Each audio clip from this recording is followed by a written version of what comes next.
Now joined by Moroha, the daughter of InuYasha and Kagome, the three young women travel between the two eras on an adventure to regain their missing past.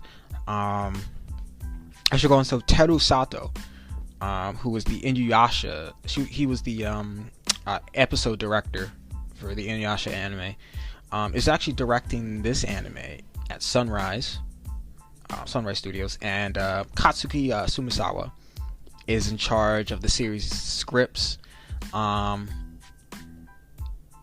which has done scripts for the original anime in InuYasha and for Mobile Suit Gundam Wing. I didn't know that Sumisawa did the scripts for Gundam Wing, so I'm actually pleasantly surprised, to be honest. And Takahashi herself, the writer and the artist for the original work, InuYasha, is credited as the main character designer, with Yoshihito Hishimura, who also helped Takahashi with some of the designs in the original InuYasha. Is going to adapt some of the designs for this animation. And Yoshihito's done things like City Hunter, Shinjuku Private Eyes, and Yakitake Japan. And we also have Koto Wada, who composed the music for the original series in InuYasha, and anybody who's ever seen InuYasha, which I'm pretty sure most of you guys have. One of the bright spots, one of many, bright spots of InuYasha was the music. And we're talking about the OSTs in the episodes. We're talking about the opening and endings. Kaoru Wada, to more or less, slapped on all that. But Kaoru Wada also done Battle Angel, music for Battle Angel, and also did music for the File of Young Kindaichi, one of my favorite and low key mystery kind of animes. And I think also did 3x3 Eyes as well, composed music for that. But like I said, you all guys know, Takahashi launched the original manga, Weekly Shonen Sunday. She launched it in 1996, I believe, and it ended in 2008. Viz Media licensed and published all 56 volumes of the manga in America. And the 167 episode series based on the manga ran from 2000 to 2004, with a 26 episode sequel anime titled InuYasha: The Final Act, which ran from 2009 to 2010. And then it was 3 or 4 movies, I believe. 3 or 4 movies and a 30 anime short. And then I think just recently, so in 2019, Viz Media has been releasing the anime on Blu-ray disc. So if you guys just want to pick that up and rewatch it, there you can.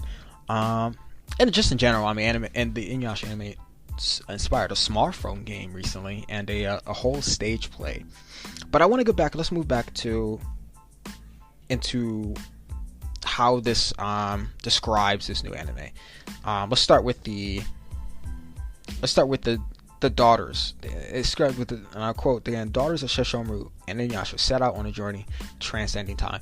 And that's what it is. It's kind of like, and I know people may not like this comparison, but I'm getting a feeling of like the sisters in the traveling pants. You guys read that book in school, where it was kind of like a coming of age story for like young women, and it was playful. Like people, that book was famous. Like everybody in the mama knew about that book, and everybody in the mama wanted the book. And I do kind of get that feeling with this in an anime sense, I guess. And initially made me thinking like, well, I don't know if that's a really fair comparison. That kind of seems a little kind of weird. Well, and I say that only because we haven't gotten a battle themed, which I don't even know how much battle-y themed we're gonna get in the show, but we haven't really had like a battling themed anime with its 3 main leads be daughters of titular characters like this.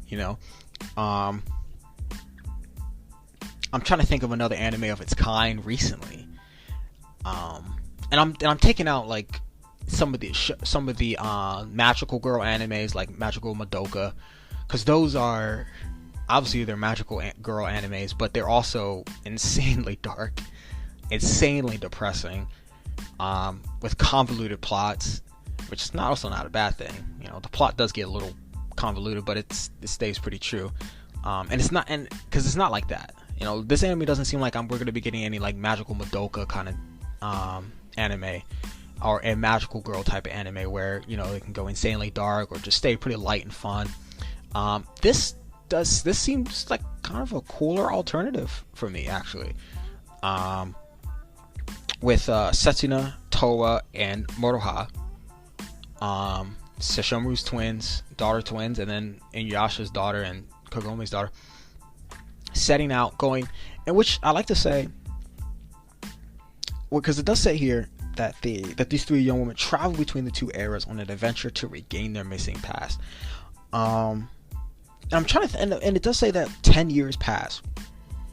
The tunnel that Towa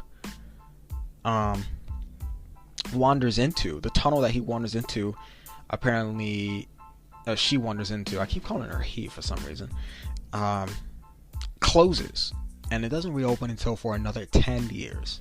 And I can't remember, you guys don't get mad at me, but I can't remember quite exactly how time flows in the feudal era Japan and present day Japan. I know it's not parallel. Like, time doesn't move at the same speed, if I'm correct.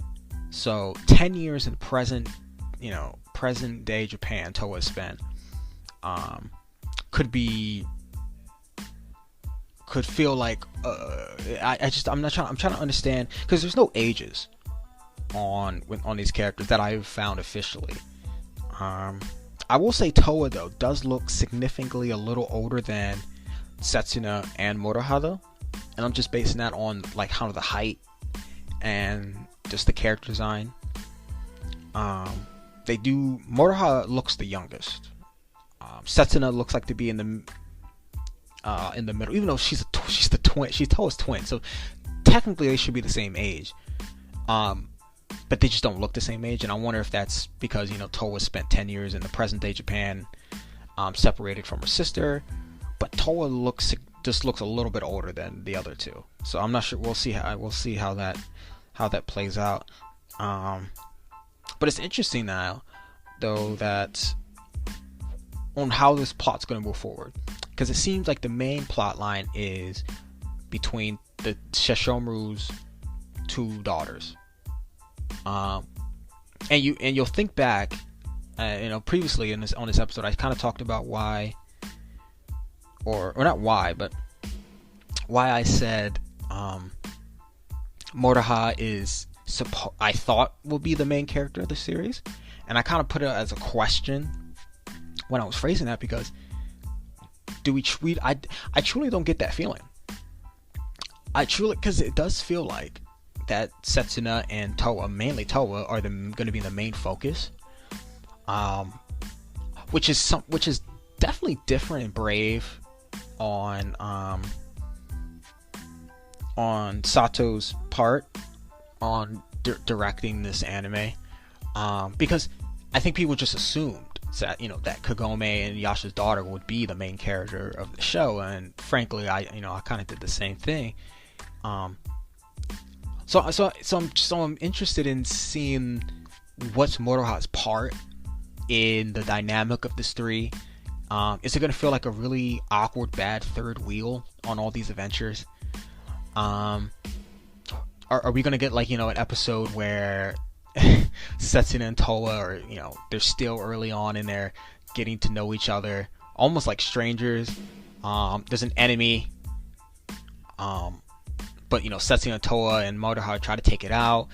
The two twins can't work together all that well. They argue, they bicker, something of that sort. And then Moroha is just this, can do nothing wrong, playfully just leaps, swipes, slashes this monster away like it's cutting through butter.